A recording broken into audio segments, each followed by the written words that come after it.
I think this is traditional art. This is art like Lascaux, you know, like the Scrovegni Chapel or like Guernica. This is art about who we are, you know, where we come from and where we're going. This is the basic issues. This is life and death. This is what art's about. Look for the past 40,000 years. Don't look in the last 100 years. That's not how you measure time. You measure it in bigger pieces.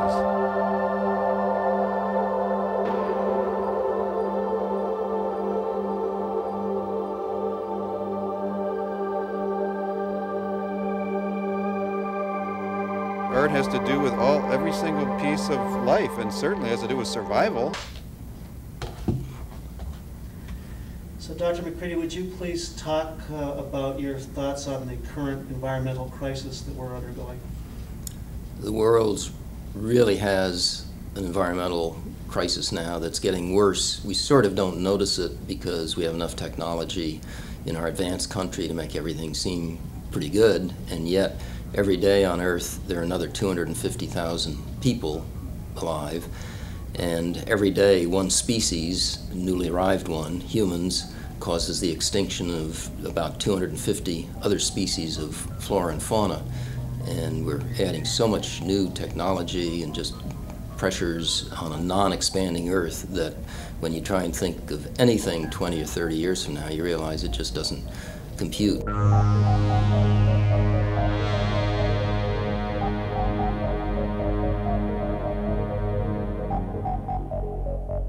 We began filming in the summer of 1991, and the idea of the film was that we were going to make a making of, a kind of process piece about the creation and secrets of the sun. And we did that. We shot that film. But as we got more and more into the story, it became more of a story about one person's journey to a kind of personal transformation. It's been a really steep learning curve to do things here, but it's really transformed me. Peter's process is that mainly of a solo studio artist. Here he is trying to have to plan for a huge group of people speaking 3 different languages. This isn't easy, you know. This is the sort of thing. He's off the deep end into his process. We're trying to support him without losing it ourselves. Some things you can only learn by being under big pressure, because unless the sort of the pain of the process burns them into your consciousness, you'll forget them.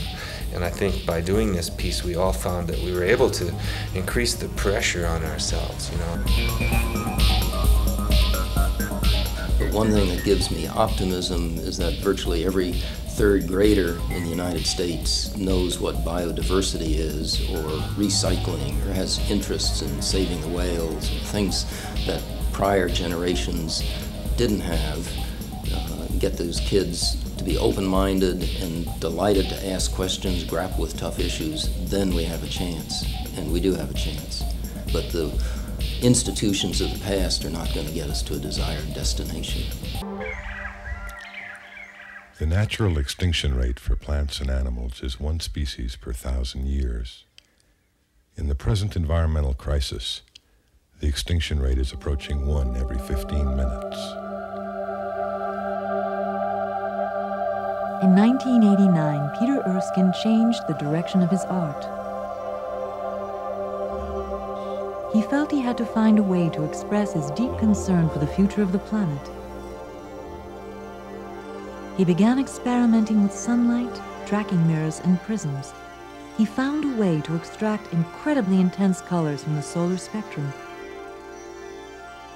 Out of these experiments, he developed Secrets of the Sun Millennial Meditations.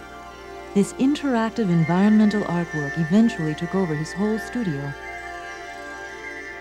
In Secrets of the Sun, everybody wears a white suit and becomes a canvas for the colors. The only materials are sunlight and water. There are no filters or artificial light in the exhibition. I was first attracted to this piece because of the beauty of sunlight and the beauty of the spectrum. Then I started to read about the sun and trying to find out more about the artistic side of it, and I began to, in my reading, find out about the dangers of sunlight too. So this piece is about the beauty and danger of solar radiation. The piece first started out in the color, and I was drawn to that beauty, but then I began to realize the horror of the invisible light from the sun, of the infrared, which heats up the planet with global warming, and the ultraviolet, which is coming through the hole in the ozone layer and giving us all skin Secrets cancer. of the Sun is a global artwork for a global crisis. It addresses global warming, ozone depletion, and mass species extinction. Erskine believes that approaching the environment with the emotional impact of art can serve as a complement to all of the scientific information that's already available. This new solar artwork points to the role solar energy can play in solving the world's environmental problems. He wants this work to change the way people think about the sun. Besides the art itself and the beauty of color and sound, we're really using it very clearly to make a statement about where we are in the history of mankind on the planet, and the fact that there's only 10 years left to figure out how to avoid a greenhouse effect that's going to maybe eliminate life on the planet. This is severe context in which to do a piece of art. Fortunately, we have this incredible Trajan's market to set it against. Here was an entire empire that didn't depend on fossil fuels. So there's a frame in which we can do our work that gives us a huge amount of historical impact. And anybody, even an American, knows about Roman history to a certain extent. We emulate the Romans. America is the Rome of today. This is another frame. So this gives us a chance to say, wait a minute, we can do something different now. The solar future is here now. We don't have to wait for it. Los Angeles art collector Fred Weissman had provided the initial development money for the Rome show, but Erskine still needed funds to pay for the exhibition. In late autumn of 1991, Weissman held a reception to make an important announcement. What I was going to say was that, to me, this is one of the most exciting things that's come to my attention in a long time, and I feel so enthused about that.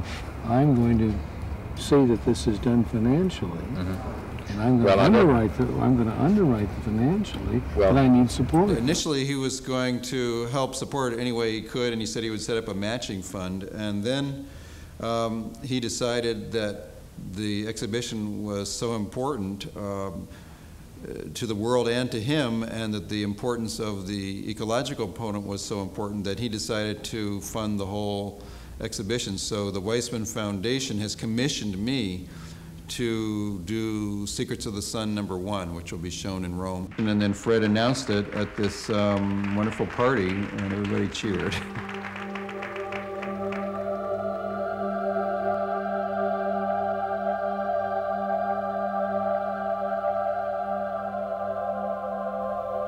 Secrets of the Sun is organized by the International Solar Energy Society Italian section and the Cultural Affairs Department of the City of Rome. This first exhibition is sponsored by the Frederick R. Weissman Foundation.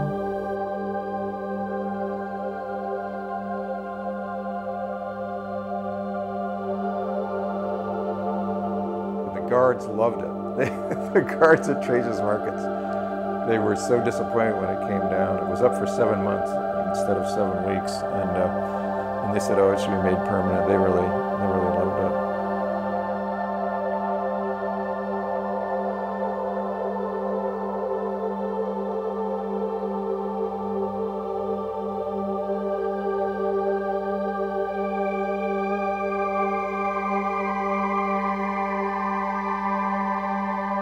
When I first got to see the Secrets of the Sun, I began thinking how, as a little kid, you always want to get the pot of gold at the end of the rainbow, and suddenly here you are in the middle of the rainbow, and you've obviously arrived. There's this great thing, the Book of Questions and Answers, which was the comments that people made at the end of the exhibition, and that was very sublime. There's amazing pieces about how people who were there for 15 minutes were transformed, as they had gone to another planet. They had seen things that they had never seen, that they couldn't believe could happen. And a lot of the comments were about the environment, but a lot of the comments were about the transformational power of the light, that they felt that they were stepping into this